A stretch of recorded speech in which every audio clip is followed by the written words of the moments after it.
150 milliards de francs CFA sur le montant de l'emprunt obligataire lancé par le Trésor public ivoirien. Cette opération est faite sous forme d'obligations islamiques appelées soukouk. Il s'agit du deuxième soukouk émis par la Côte d'Ivoire après celui lancé le 23 novembre 2015 sur la Bourse régionale des valeurs mobilières. La finance islamique présente de nombreux atouts pour l'économie africaine. Elle permet d'attirer les capitaux de plusieurs pays, notamment ceux du Golfe. Pour les experts, contrairement à la finance traditionnelle, elle exclut toute forme de spéculation.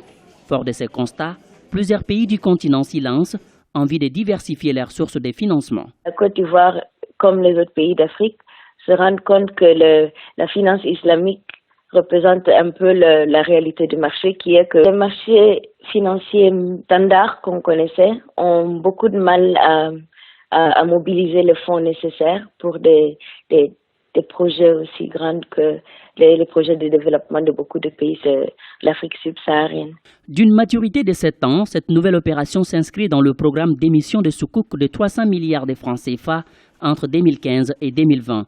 La période de souscription de cette nouvelle émission s'étend du 1er au 31 août 2016. L'opération permettra au gouvernement ivoirien de financer les infrastructures et stimuler la croissance de son économie. C'est la deuxième opération qui a été lancée par la Côte d'Ivoire. Le gouvernement ivoirien avait dit qu'il était sur ce marché-là pour poursuivre ses investissements et pour pouvoir apurer quelques créances que l'État avait. Il y a beaucoup de projets qui ont été financés par ces structures-là, et surtout en termes d'infrastructures et surtout pour pousser la croissance du pays.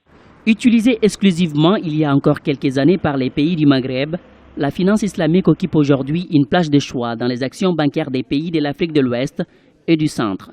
En 2014, le marché mondial des soukouk a atteint un record de 300 milliards de dollars.